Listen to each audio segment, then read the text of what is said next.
إلا الله. Jalaluddin Rumi. Un jour, il a écrit « Je veux une brûlure de l'âme. » Et pour obtenir cette brûlure, qui faisait passer l'existence quotidienne à l'être et à l'amour, cet homme qui respectait, qui incarnait une voie musulmane, a utilisé tous les moyens. Il a utilisé la poésie, mais il allait au-delà de la poésie. Il voulait arriver à toucher chaque musulman. Il a utilisé tous les moyens qu'il avait à sa disposition.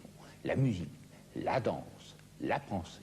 C'est pourquoi les différentes classifications occidentales modernes n'opèrent pas pour Rumi. Rumi essayait de tout réunir dans une unité, le tawhid, et de l'offrir, et d'offrir son œuvre aux musulmans, et par les musulmans de faire un acte qui serait reçu par Dieu. Aujourd'hui, pour vous parler, nous avons un être que je connais depuis de longues années, et autant que je me rappelle, elle se consacrait toujours à mieux faire connaître et l'islam et l'œuvre de Rumi, et l'islam par l'œuvre de Rumi.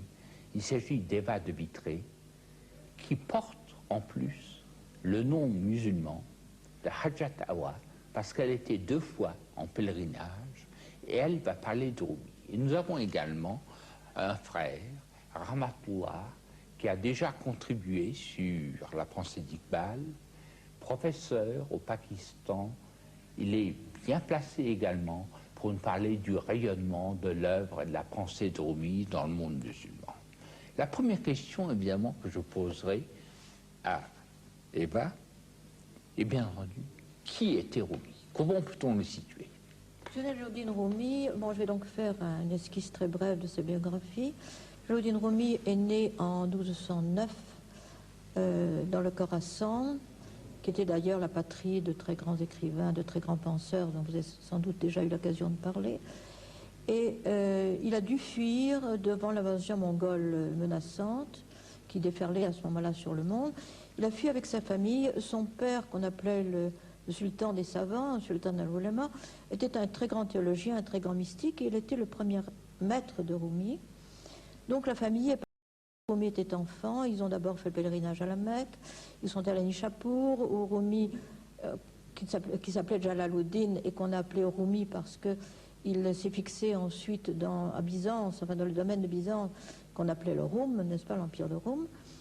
Et c'était un nom, vous savez qu'au Moyen-Âge, on donnait très souvent, enfin nous avons dans notre monde occidental, on disait Alain de Lille ou Saint Thomas d'Aquin, etc.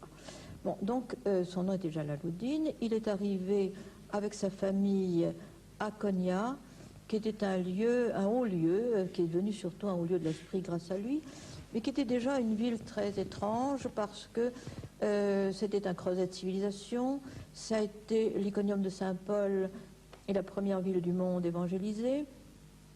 C'est devenu ensuite les cognets des croisés, et puis c'est devenu le Konya qui est devenu célèbre par le rayonnement de ce très grand esprit, de ce très grand mystique, de ce poète de la littérature, un des plus grands poètes de la littérature universelle, qui était donc Rumi. Donc ils sont arrivés, la famille est arrivée donc en fuyant cette invasion mongole, s'est installée là-bas. Rumi est devenu d'abord un jeune, il a succédé à son père dans une madrassée, dans une école de théologie que lui avait offerte le sultan Seljouk de l'époque.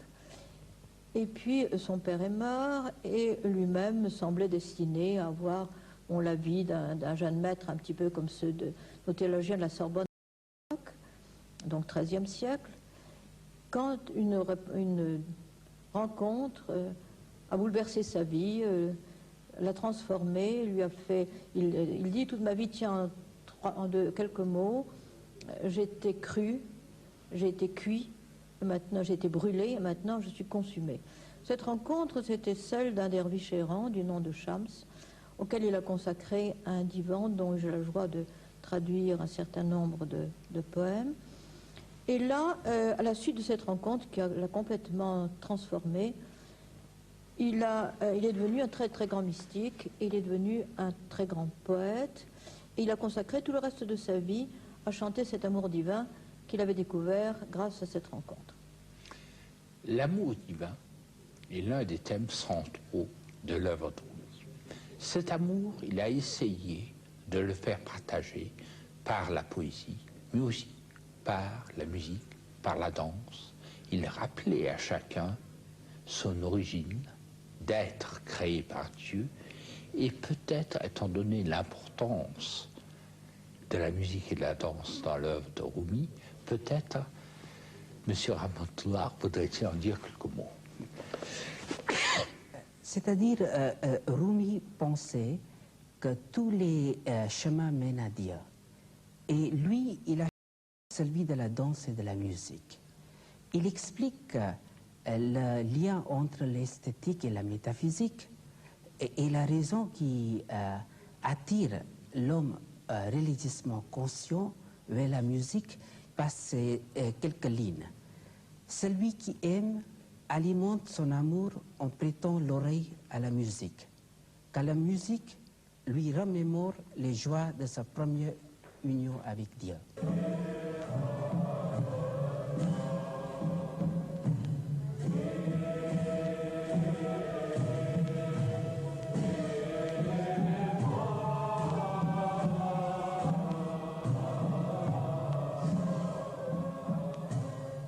Le disque que vous venez d'entendre, dont vous venez d'entendre un extrait, a été publié par l'UNESCO et était déjà un hommage international.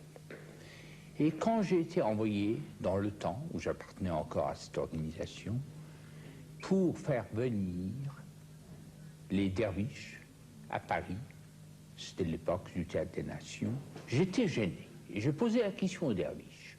Est-ce que ça ne nous gêne pas d'apparaître sur une scène? Il s'agit de réalité sacrée. La réponse était la suivante. Quand nous dansons, l'univers entier et tous les âges de la vie sont sans avec nous. Les étoiles, les pierres, les arbres, et même s'il ne restait qu'un seul d'entre nous à la fin des temps, il tournerait tout seul avec une main levée vers le ciel pour recevoir la bénédiction et l'autre main orientée vers la terre pour la répandre. Ils sont venus et tous ceux qui l'ont vu ont été frappés par la gravité. Ils s'attendaient à quelque chose de désordonné, ils ont vu quelque chose de profond.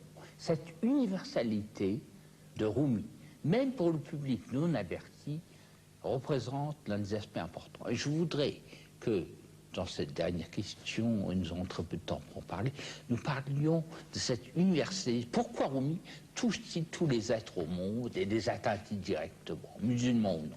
Je pense que d'abord, il représente le soufisme, qui est, enfin, un des grands maîtres, un des grands penseurs du soufisme, qui est, on l'oublie trop souvent, le cœur même de l'islam, l'intériorisation même de l'islam, et non pas quelque chose qui est marginal par rapport à l'islam.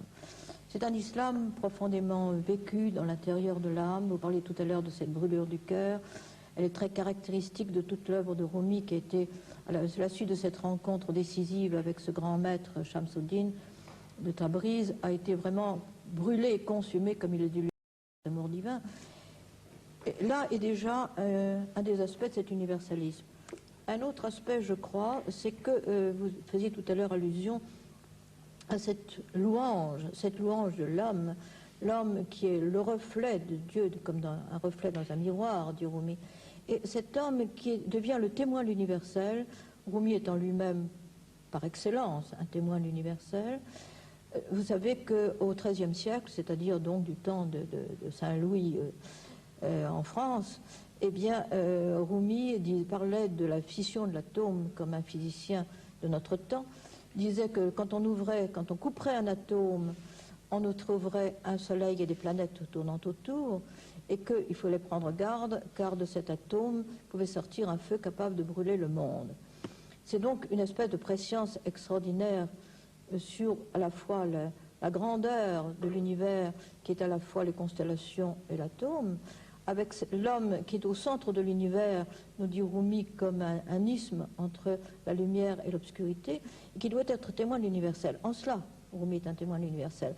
Il est aussi parce qu'il est un témoin de l'œcuménisme. Et je pense que là, dans ce message d'amour, je ne dirais pas de tolérance, qui a l'air toujours un petit peu réducteur, mais de fraternité avec tout ce qui vit, avec tout ce qui vit, tout ce qui proclame la louange de Dieu dans l'univers, comme le dit le Coran. L'oiseau en étendant ses ailes et l'arbre en projetant son ombre. Eh bien, Rumi est aussi un chantre de tout ce qu'est l'amour divin, quelle que soit la religion qu'il incarne. C'est d'ailleurs ses disciples et ses compatriotes, ses concitoyens ne se sont pas trompés, car quand il est mort, sa dépouille a été accompagnée par toutes les communautés religieuses de Konya. Et je pense que là aussi, il y a un message pour notre temps, ce message d'amour qui dépasse toutes les différences, qui dépasse les divergences théologiques, sans les réduire et sans obnubiler leur spécificité, mais qui revient à ce qu'est l'essentiel et de l'homme et du monde, c'est-à-dire une louange cosmique, une louange de tout être adressé à Dieu. Et Rumi en a été un chantre privilégié parce qu'il est non seulement un très grand mystique, non seulement un très grand penseur, il est aussi un des grands poètes de la littérature universelle. Il est plusieurs voix dans l'islam.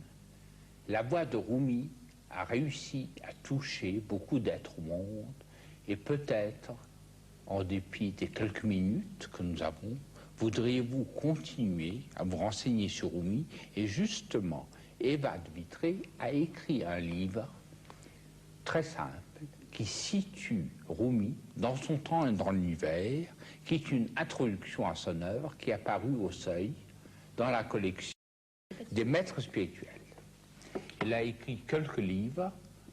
Parmi les nombreux qu'il a écrits, il y a les mystiques et la poésie en islam. D'autre part, aux éditions Klingsik, alors que le précédent était chez Desclés de Beauvert, il y a les autres mystiques qui ont été inspirés en grande partie par cette rencontre décisive de Shams-ed-Din de Tabriz. Il y a aussi deux livres plus faciles, quoique ces poèmes s'adressent à chaque être créé, qu'il soit musulman ou pas. Il y a le livre du dedans, qui a paru chez Simbad, et il y a un autre livre qui est de Sultan Walad sur les relations entre le maître et le disciple, qui n'est pas de Rumi, mais qui vous présente la pensée musulmane de Rumi. Allah.